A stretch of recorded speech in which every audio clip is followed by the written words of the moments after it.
Hi hello வணக்கம். இந்த மாதிரி கோட்டையை நம்ம வாழ்க்கையிலே இந்த மாதிரி பார்த்துருக்க முடியாது. தமிழ்நாட்டில் எங்கேயுமே இந்த மாதிரி கோட்டை கிடையாது. இந்த கோட்டை எங்கே இருக்குது, எப்படி போகணும், எப்படி ரூட்டு அப்படிங்கிறத சுவாரஸ்யமான தகவல் தான் நம்ம பார்க்க போகிறோம். இந்தியாவில் இந்த மாதிரி கோட்டைலாம் இருக்குதா அப்படின்னு சொல்லக்கூடிய அளவுக்கு மிக பிரம்மாண்டமான ட்ரக்கிங்கு, மிக உயரமான ட்ரக்கிங்கு, ரொம்ப சிறப்பாக இருக்கும். அதுக்கு முன்னாடி நம்ம பேஜை வந்து ஃபாலோ பண்ணாதவங்க, சப்ஸ்கிரைப் பண்ணாதவங்க யாராவது இருந்தால் கண்டிப்பாக சப்ஸ்கிரைப் பண்ணுங்கள், ஷேர் பண்ணுங்கள், வீடியோ பிடிச்சா லைக் பண்ணுங்கள், வீடியோ ஸ்கிப் பண்ணாமல் பாருங்கள். ரொம்ப சிறப்பான மலை. இந்த கோட்டை எங்கே இருக்குது அப்படின்னா இந்தியாவிலேயே சாகசமான நிறைந்த ட்ரக்கிங், அதாவது ட்ரக்கிங்கில் ஒன்று அப்படின்னா இந்த சுவாரஸ்யமான கோட்டை தான். இந்த கோட்டை பேர் ஹரியர் ஃபோர்ட் அப்படின்னு பேர். இது எங்கே இருக்குது அப்படின்னா மகாராஷ்டிரா மாநிலம் நாசிக் அப்படிங்கிற இடத்துல இருக்குது. நாசிக்கிலேருந்து ஒரு 40 கிலோமீட்டர் தொலைவில் இருக்குது. ரொம்ப பிரம்மாண்டமான கோட்டை. நாங்களே வியந்துட்டோம் அப்படின்னா பாருங்கள். இங்கே நீங்கள் பார்த்துட்டு பார்த்தீங்கன்னா படிக்கட்டு, இந்த படிக்கட்டில் ஏறி அந்த மேலே டோர் இருக்கும். அந்த டோரை திறந்து உள்ளே போனால் அப்பா சொர்க்கம். அந்த சொர்க்கத்தை வந்து நின்று அங்கே போய் அனுபவிச்சவங்களுக்கு மட்டும்தான் தெரியும் உண்மையான சொர்க்கம் அப்படின்னு. அந்த கோட்டையில் தான் இருக்குது. பாருங்கள், இவ்வளோ கஷ்டப்பட்டு சிரமப்பட்டு இந்த குகைக்குள்ளலாம் போய் நம்ம பார்க்கணும். பாருங்கள், பட் டோர் ஓப்பன் பண்ணி மேலே வந்து நிற்கும் போது பார்த்தீங்களா, டாடா ஒரு ஆனந்தம் இருக்குது. பார்த்தீங்களா, சந்தோஷம். 1 கோடி ரூபா கொடுத்தா கூட அவ்வளோ சந்தோஷம் கிடைக்காதுங்க. அவ்வளோ சூப்பராக இருக்குங்க. இங்கே பாருங்கள், மேலே ஏறிட்டு இருக்காங்க. இந்த கோட்டைக்கு தான் நம்ம போகிறோம். வாங்க வீடியோக்குள்ளே போகலாம். நம்ம அதாவது மகாராஷ்டிராவில் வந்து பார்த்திங்கன்னா ஒவ்வொரு மாவட்டத்திலும் நம்ம வந்து அழகழகான மலைக்கோட்டைகளை வந்து நம்ம பார்க்கலாம். அதே மாதிரி பார்த்திங்கன்னா இதில் வந்து பெரும்பாலான இயற்கை அழகாலும், அதாவது பசுமையான பள்ளத்தாக்குகளும், நிறைய வளமான அருமையான முறையில் இந்த ஹரியர் கோர்ட் வந்து நமக்கு வந்து ஹரியர் ஃபோர்ட் வந்து ரொம்ப சிறப்பான முறையில் இருக்குது. பாருங்கள், போகக்கூடிய பாதைகள்லாம் இந்த வழியாக தான் அப்படி நடந்து போகணும்.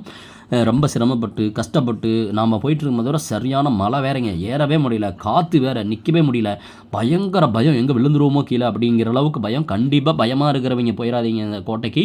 நாங்களே பயந்துட்டோம். மலை பிரதேசம், ஃபோர்ட்டு, ஃபால்ஸ்னால் ரொம்ப பிடிக்கும் எங்களுக்கு. ட்ரெக்கிங் போகிறதுனா நாங்களே ரொம்ப கஷ்டப்பட்டுட்டோன்னா பாருங்களேன். ரொம்ப ஒரு பயம். நல்லா காற்றுக்கும் அதுக்கும் நல்ல ஒரு பனிமூட்டங்கள், ஃபாகு வேறு வந்து மறைச்சிருச்சு. சரியான முறையில் வீடியோ எடுக்க முடியல எங்களால். அதனால் கட்டாயம் நீங்கள் வந்து இந்த ஹரியர் ஃபோர்ட்டு ட்ரை பண்ணுங்கள். எப்படி போகணும் அப்படின்னா, நீங்கள் எங்கே இருந்தாலும் சரி, சென்னை, சேலம், தமிழ்நாட்டில் எங்கே இருந்தாலும் மும்பை ஒரு டிக்கெட்டை போடுங்க. இல்லை கல்யாணில் இறங்குங்க. கல்யாணில் இறங்கி அங்கேருந்து நாசிக் போங்க. நாசிக்லேருந்து திரியம்பகேஸ்வரர் மலைத்தொடர் தான் இது வந்து. திரியம்பகேஸ்வரருங்கிறது ஜோதிலிங்கத்தில் இதுவும் ஒன்று. ரொம்ப ட்ரக்கிங், ரொம்ப ஆபத்தான ட்ரக்கிங்க, ரொம்ப சிறப்பாக இருக்குது. நம்ம பார்த்ததுமே போகணுன்னு ஆசைப்பட்டு உடனே அங்கே கிளம்பி போனோம். இந்த மாதிரி குகைக்குள்ளெல்லாம் ஏறி மழை வேறு பெஞ்சு, இந்த சம்மர் சீசன் வேறு மழை வேறு, அதனால் போயிட்டு வந்தோம். நீங்கள் கண்டிப்பாக போயிட்டு வாங்க. அடுத்ததாக பார்த்தீங்கன்னா இந்த கோட்டையினுடைய சிறப்பு என்னன்னு நம்ம பார்த்துடலாம். ஹரியர் கோட்டை வந்து அதாவது மேற்கு தொடர்ச்சி மலையில் வந்து திரியம்பகேஸ்வரர் மலைத்தொடரின் பகுதி வந்து, அதாவது இது வந்து ஷியூனா அல்லது மாதவா வம்சத்தினால் வந்து இந்த கட்டப்பட்டது. இது வந்து 9 முதல் 14 நூற்றாண்டுக்கு முன்பு இடைப்பட்ட காலத்தில் வந்து இது எழுப்பப்பட்டு இருக்கிறது அப்படின்னு சான்றுகள் இருக்குதுன்னு சொல்கிறாங்க அங்கே இருக்கிறவங்க. மகாராஷ்டிராவில் வந்து குஜராத் செல்லும்போது வர்த்தக அதாவது பாதையான கோண்டா காட்டை கண்காணிப்பதற்காக இந்த கோட்டை வந்து கடல் மட்டத்திலேருந்து 3676 அடி உயரத்தில் வந்து அமைக்கப்பட்டிருக்குது அப்படின்னு அந்த காலகட்டத்தில் வந்து மேற்கில் நின்று பார்வையிடறதுக்காக, அதாவது உதவியாக இருக்கும் அப்படின்னு சொல்லி, இது யாராவது தீவிரவாதி வராங்களா, ஏதாவது எடுத்துகிட்டு போகிறாங்களான்னு பார்க்குறதுக்காக, நம்ம மேலே நின்று வாட்ச் பண்ணுறதுக்காக அந்த கோட்டை கட்டுறாங்க அப்படின்னு சொல்கிறாங்க. இந்த ஹரியர் கோட்டை வந்து பற்றிய சுவாரஸ்யமான தகவல்கள் அப்படின்னா, உயரத்திலிருந்து பார்த்தா வந்து உயரத்திற்கு பயந்தா ஏறும்போது திரும்பி பார்க்கவே வேண்டாம் யாருமே. ஏன்னா இந்த உயரத்திலிருந்து படியில் பார்க்கும்போது அப்படி பயமாக இருக்கும். ஹரியர் கோட்டை வந்து சஹ்யாத்ரி மலைத்தொடரில் வந்து 360 டிகிரி காட்சியை வந்து அளிக்கிறது நமக்கு வந்து.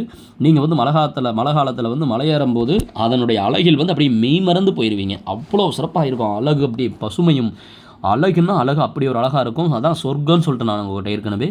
அதே மாதிரி பார்த்தீங்கன்னா அழகை காட்டில் இருக்கும் பெயர் வந்து அழகை காட்டில் இருக்க அழகு அப்படின்னாவே பேர் அப்படின்னா அந்த ஹரியர் கோட்டை தான் அப்படின்னு சொல்கிறாங்க. அங்கே வந்து பக்கத்துலேயே வந்து திரியம்பகேஸ்வரர் சிவ ஜோதிலிங்க கோவில் வந்து, ஹனுமான் கோவில், நந்தி கோவில்லாம் நீங்கள் நிறைய இருக்குது பார்க்கலாம். ஹரியர் கோட்டையில் வந்து உச்சிக்கு சொல்லும் படிலாம் வந்து பார்த்திங்கன்னா ஏறக்குறைய செங்குத்தாகவே இருக்கும். ஏறுவது வந்து நமக்கு வந்து சற்று சாகசம் நிறைந்ததாக தான் இருக்கும். நம்ம சாதனை பண்ணுற மாதிரி தான் இருக்கும் ஏறணுமா. இங்கே வந்து சின்ன படிக்கட்டு பாருங்கள், நீங்கள் வீடியோவிலே பார்த்துருப்பீங்க. ரொம்ப சின்ன ஒரு ஆள் ஏற அளவுக்கு தான் இருக்கும். இந்த பாறையில் இடையிலேயே படிக்கட்டுலாம் நல்லா செதுக்கி வச்சுருக்காங்க. மேலே ஏறும்போது உங்கள் விரல்கள் வந்து நம்ம விரலை வந்து பிடிக்கிறதுக்காக குழி மாதிரிலாம் செஞ்சு வச்சுருப்பாங்க, கீரல் போட்டு அது செதுக்கப்பட்டிருப்பாங்க. அந்த கோட்டையில் வந்து பார்த்திங்கன்னா உச்சியில் இருந்து இந்த பாஸ்கட், ஆஞ்சநேயத்திரி கோட்டை, பிரம்மகிரி கோட்டை, உத்வா கோட்டை, பல கோட்டையெல்லாம் நம்ம வந்து பார்க்க முடியும். ரெண்டாவது பார்த்திங்கன்னா அந்த ஹரியர் கோட்டை ட்ரக்கிங், அதாவது ஹரியர் கோட்டை வந்து மலையேற்றத்தை வந்து ரொம்ப சிரமம். அடிப்படை 2 பிரிவுலாம் இருக்குது. ஒன்று வந்து நிர்குட்டா கிராமம் வழியாக போகலாம், இன்னொன்று வந்து படி வழியாகவும் போகலாம். இந்த திரியம்பகேஸ்வர் கிராமத்திலிருந்து தொடங்கும் மலையேற்றத்தை வந்து பாதையானது மிகவும் ரொம்ப ஈஸியாக இருக்கும் அப்படின்னு சொல்கிறாங்க. போகும் வழியெல்லாம் பல பல வயல்களும் சிறு சிறு ஊற்றுகளும் நீரோடைகளும் நம்ம வந்து அதை தாண்டி தான் நம்ம போவோம். அந்த வயல்களெல்லாம் நம்ம தாண்டி போனதுக்கப்புறம் பாதையில் மேலே ஏறும்போது நம்ம வந்து மழை நேரத்தில் வந்து மலையேறும்போது அங்கே வந்து குறுக்க போகும் நீரோடைகள், அதாவது நம்ம மழை காலத்தில் மலை ஏறும்போது குறுக்க போகும் வந்து அந்த நீரோடைகள், அந்த தண்ணிலா அருவிகள் இதெல்லாம் பார்ப்பதற்கே ரொம்ப சிறப்பாக ரம்யமாக நமக்கு இருக்கும். இங்கேருந்து நம்ம வந்து மலையேறத்துக்கு மிகவும் சவாலான பகுதி. இதை வந்து மன தைரியமும் வலிமையும் உள்ளவர்கள் மட்டும்தான் இந்த ட்ரெக்கிங் போக முடியும். ரெண்டாவது பார்த்தீங்களா, இதுக்கு வந்து தனித்தனித்துவ படிகள் வந்து ஏறக்குறைய 80 டிகிரி செங்குத்தான அமைப்பில் செதுக்கப்பட்டிருக்கிறாங்க. ஏறியவுடன் நீங்கள் வந்து கோட்டை உச்சியை அடைவீங்க. அப்படி அடையும் போது மற்றொரு பாதையை படி வழியாக நம்ம கோவில்களையும் பார்க்கலாம். அதுக்கு மேலே இருக்குது அந்த கதவை திறந்துட்டு நம்ம உள்ளே போயிட்டு மறுபடியும் மேலே குகைக்குள்ளெல்லாம் போகணுங்க. படிக்கட்டு ஏறிட்டு அந்த கதவை திறந்துட்டு மட்டும் தயவுசெய்து வந்துடாதீங்க. பாருங்கள், படி ஏறி அந்த வழியாக போகிறது தான் இந்த வழி வந்து பசுமை நிறைந்து இருக்கும். வந்து சிரமம் கொஞ்சம் அதிகமாக தான் இருக்கும். நம்ம ஏறுறது வந்து நம்ம சிரமம் அதிகமாக தான் இருக்கும். ஆனால் ட்ரக்கிங் செய்யும் வந்து இளம் வயசு பசங்கள்லாம் பெரும்பாலான இதை வந்து ரொம்ப செலக்ட் பண்ணி போகிறாங்க அப்படின்னு சொல்கிறாங்க. நாங்கள் போகும்போது நிறையா ஊர்லேருந்து வந்திருந்தாங்க. இந்த ட்ரெக்கிங் போகிறதுனா எங்களுக்கு ரொம்ப பிடிக்குங்க, நாங்கள் போகிறோம் அப்படின்னு சொன்னாங்க. இந்த இடம் வந்து மகாராஷ்டிரா டேக் ஹர்ஷாவிலேருந்து 2.2 கிலோமீட்டர் தொலைவில் இருக்குது. இடத்திற்கு அருகில் ரயில் நிலையம் எதுவும் கிடையாது. ஆட்டோ மூலிமா தான் போகணும். நாசிக்கிலேருந்து ஒரு ஆட்டோவுக்கு 1000 ரூபா கேட்குறாங்க. ஒரு வண்டி வந்து வாடகை எடுப்பதன் மூலமாகவோ இல்லை காரை வாடகை எடுப்பதன் மூலமாக தான் நம்ம போக முடியும். வீடியோ பிடிச்சிருந்தா ஷேர், லைக், சப்ஸ்கிரைபர்.